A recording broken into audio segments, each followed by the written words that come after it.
All of a sudden একজন স্টারের সঙ্গে কাজ করা, সো ইটস আ বিগ।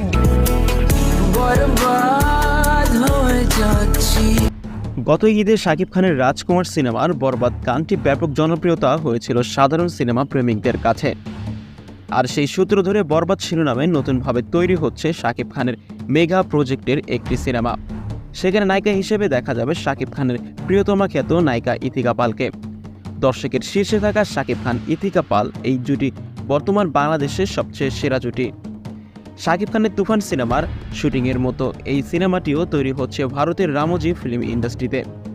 তবে রীতিমতো এই সিনেমার নায়িকা নিয়ে অনেকটাই সমালোচনা হচ্ছে। কেউ কেউ বলছে এই সিনেমায় শাকিবের বিপরীতে থাকবে সাবিলা নূর। তবে প্রথম থেকে জানানো হয়েছে এই সিনেমার শাকিবের বিপরীতে অভিনয় করবেন ভারতের ইথিকা পাল। কেননা প্রিয়তম সিনেমার পরে এই সিনেমা শাকিব খানের জীবনে হতে যাচ্ছে নতুন আরেকটি অধ্যায়। প্রিয় দর্শক, বরবাদ শিরোনামের এই সিনেমাতে শাকিবের বিপরীতে থাকবেন ইথিকা পাল নাকি নাট্যনায়িকা সাবিলা নূর, তা অবশ্যই কমেন্ট করে জানাতে ভুলবেন না।